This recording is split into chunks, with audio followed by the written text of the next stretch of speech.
Vamos começar com proteína e aminoácidos, então. O objetivo do fornecimento proteico é garantir, primeiro, o suprimento dos aminoácidos que são essenciais. Que são aminoácidos essenciais em nutrição animal? São aqueles que o organismo não consegue sintetizar. Ou ele não sintetiza em velocidade suficiente para atender o requerimento nutricional. Às vezes o animal sintetiza muito pouco, numa velocidade muito lenta. Então ele precisa estar na ração.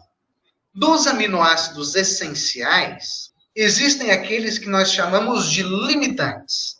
Os limitantes são aqueles essenciais e que estão presentes em baixas concentrações nos ingredientes. Então, por exemplo, quando a gente trata de uma ração à base de milho e soja, os primeiros aminoácidos limitantes para aves são esses. A primeira é a metionina, segundo a lisina, terceiro treonina, quarto triptofano, quinto valina. E para suínos inverte. Primeiro limitante é a lisina, depois a metionina, depois treonina, triptofano e valina. Eu sempre enfatizo que em ração à base de milho e farelo de soja, esses são os limitantes, porque se você mudar os ingredientes, a ordem de limitação também pode mudar. Por exemplo, o amendoim é pobre em triptofano. Então, se eu for utilizar o amendoim, né, para substituir parcialmente o farelo de soja, eu devo olhar com mais atenção para o triptofano. Inclusive, ele pode aparecer numa ordem de limitação que não essa quarta posição, mas sim outra. Né? Ele pode aparecer em terceiro, eventualmente, dependendo da dose que você for incluir do amendoim, você pode alterar essa ordem aí de limitação. Então, a gente, normalmente, os dois primeiros limitantes, a gente verifica como é que está o atendimento nutricional e a gente procura fazer suplementação se precisar. E normalmente precisa, tanto de metionina quanto de lisina, para aves e para suínos. A treonina e o triptofano, valina, você também pode verificar. Aí, se vai ser necessário ou não suplementar com aminoácido sintético, depende muito do tipo de ração que você está utilizando, dos ingredientes que vão compor aquela ração. Então, olha só, nós temos que verificar pelo menos os dois primeiros limitantes e o nível de proteína bruta. Porque uma finalidade da nutrição em proteína é fornecer os aminoácidos limitantes e a outra é fornecer nitrogênio para que o organismo animal possa sintetizar aqueles aminoácidos que não são essenciais, que são aqueles aminoácidos que o animal sintetiza. Então, a gente fornece um mínimo de proteína bruta, ali tem aminoácidos essenciais também nessa proteína bruta, mas tem todo um outro perfil de aminoácidos e, além disso, tem nitrogênio ali para que o animal possa, eventualmente, sintetizar um aminoácido não essencial que ele esteja precisando para se desenvolver, né? Para produzir as suas próprias proteínas. Nós vamos formular rações em várias situações e a gente deve verificar os outros aminoácidos também. Um detalhe importantíssimo é que a gente considera, para aves e para suínos, os aminoácidos digestíveis.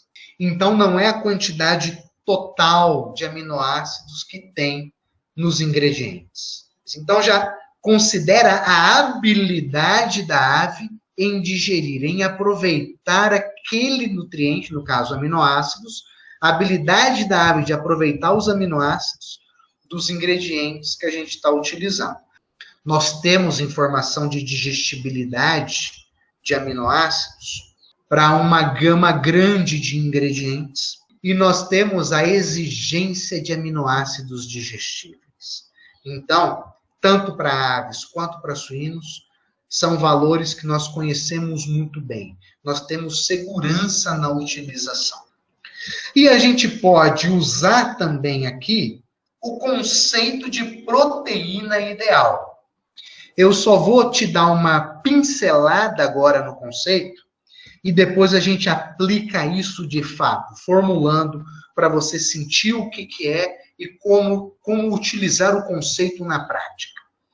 Mas é o seguinte, teve um grupo de pesquisadores que lá na década de 90, se eu não me engano, o primeiro artigo publicado sobre esse conceito foi em 92, de uma equipe de pesquisadores da Universidade de Illinois, Estados Unidos, para suínos. Surgiu primeiro para suínos e depois, em 94, surgiu para aves. E os pesquisadores encontraram que a proporção de aminoácidos é sempre a mesma. A exigência do animal, ela mantém uma proporcionalidade entre os aminoácidos, né? Ela não muda.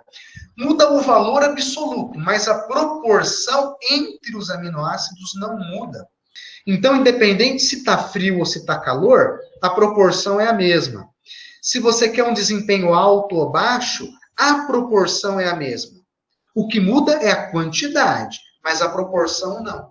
Então, o que eles estabeleceram? Que você só precisa definir a exigência de um aminoácido. Os outros vêm tudo com uma proporção desse aminoácido que fica como uma referência. E a referência que a gente usa é a lisina. Então, o que a gente faz? A gente só estabelece a exigência de lisina e todos os outros aminoácidos a gente estabelece com uma proporção que já vem pré-fixada, né? Então, foi um conceito que surgiu na década de 90, muito se estudou sobre ele.